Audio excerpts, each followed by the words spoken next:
नमस्कार, मैं सचिन। आप देख रहे हैं पंजाब केसरी टीवी। इजराइल और हिजबुल्लाह के बीच लेबनान में चल रही जंग अब थम जाएगी। लेबनान में इजरायली हमले भी रुक जाएंगे क्योंकि इजराइल की सुरक्षा कैबिनेट ने ईरान समर्थित हिजबुल्लाह के साथ युद्ध विराम समझौते की मंजूरी दे दी, जिससे लेबनान में युद्ध खत्म होने का मार्ग प्रशस्त हो गया है। इजराइल और हिजबुल्लाह के बीच जंग में लेबनान में लगभग 3000 से 800 लोगों की मौत हो चुकी है, जबकि 16,000 अन्य घायल हो गए हैं। लंबे वक्त से एक दूसरे पर हमलावर इजराइल और हिजबुल्लाह के बीच सीज फायर को लेकर समझौता हो गया है, जिसके चलते अब इजराइल इस बात पर सहमत हो गया है कि वह कोई लेबनान पर हमला नहीं करेगा। इजराइल की सरकार के तहत शीर्ष निर्णय लेने वाली संस्था यानी इजराइल की सुरक्षा कैबिनेट ने युद्ध विराम पर सहमति जताई है, जो कि टकराव के बीच मिडिल ईस्ट से राहत भरी खबर है। दरअसल इजराइल की सरकार के तहत शीर्ष निर्णय लेने वाली संस्था इजराइल की सुरक्षा कैबिनेट युद्ध विराम पर सहमत हो गई है। यह समझौता 27 नवंबर की आधी रात इजराइल समय अनुसार हुआ। प्रधानमंत्री नेतन्याहू ने कहा कि संघर्ष विराम की अवधि इस बात पर निर्भर करती है कि लेबनान में क्या होता है। हम समझौतों को लागू करेंगे और किसी भी उल्लंघन का जोरदार जवाब देंगे। हम जीत तक एकजुट रहेंगे। इस समझौते के बाद माना जा रहा है कि इस इलाके में रहने वाले आम लोग राहत की सांस लेंगे और लगातार हो रहे हमले रुक जाएंगे।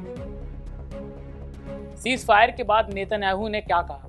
इस अहम फैसले के बाद इजराइल के प्रधानमंत्री बेंजामिन नेतन्याहू ने देश को संबोधित करते हुए कहा कि युद्ध विराम की अवधि इस बात पर निर्भर करती है कि लेबनान में क्या होता है। हम समझौतों को लागू करेंगे और किसी भी उल्लंघन का मजबूती से जवाब देंगे।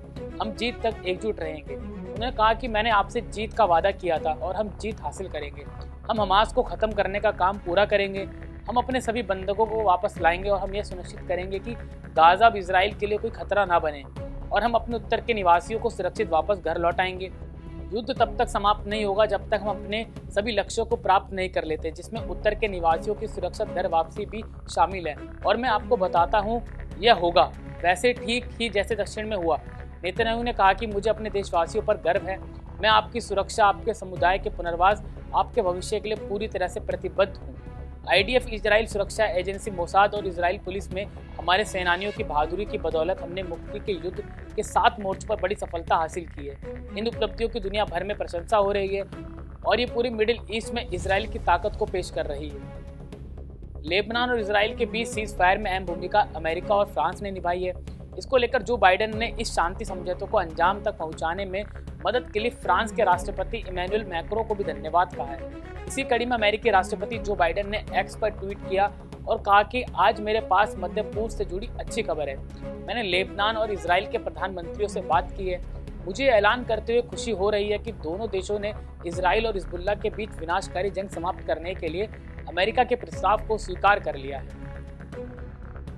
समझौते की क्या है शर्तें? इजराइल और लेबनान के बीच समझौते के तहत लेबनान की सीमा पर जंग रोकी जाएगी। इस डील की शत्रुता को स्थायी समाप्ति के लिए डिजाइन किया गया है। हिजबुल्लाह और अन्य आतंकवादी संगठनों को इजराइल की सुरक्षा को खतरे में डालने की अनुमति नहीं दी जाएगी। इस समझौते के तहत आने वाले 60 दिनों में लेबनानी सेना और राज्य सुरक्षा बल तैनात होंगे और एक बार फिर अपने क्षेत्र पर नियंत्रण कर लेंगे। लेबनान में हिजबुल्लाह के आतंकवादी बुनियादी ढांचे को फिर से बनाने की अनुमति नहीं दी जाएगी। अगर हिजबुल्लाह या कोई और इस समझौते को तोड़ता है और इजराइल के लिए सीधा खतरा पैदा करता है तो इजराइल के पास आत्मरक्षा का अधिकार रहेगा। ईरान के समर्थन से हिजबुल्लाह उत्तरी इजराइल पर हमला कर रहा था, लेकिन स्थिति तब बदली जब सितंबर के मध्य में इजराइल ने अपने नागरिकों को उत्तरी गाजा में वापस भेजने का फैसला किया। इसके बाद इजराइल ने हिजबुल्लाह के खिलाफ ग्राउंड ऑपरेशन शुरू किया। इजराइल के हमले के बाद हिजबुल्लाह को कई बड़े झटके लगे। उसका चीफ हसन नसरुल्लाह और टॉप लीडरशिप लगभग पूरी तरह खत्म हो चुकी है। ऐसे में उसके लिए युद्ध विराम करना मजबूरी बन गया। एक्सपर्ट्स के मुताबिक ईरान युद्ध विराम के दौरान मिले इस समय का इस्तेमाल हिजबुल्लाह की सैन्य क्षमताओं को बढ़ाने के लिए कर सकता है। खैर, ये युद्ध विराम होना वहाँ के कई आम नागरिकों और मिडिल ईस्ट के कई देशों के लिए बड़ी बेहतर खबर है। फिलहाल के लिए इतना ही। देश और दुनिया की तमाम खबरें देखने के लिए देखते रहे पंजाब केसरी टीवी। नमस्कार। हमसे जुड़े रहने के लिए हमारे YouTube चैनल को सब्सक्राइब करें और नई वीडियो की नोटिफिकेशन के लिए बेल आइकॉन को दबाएं।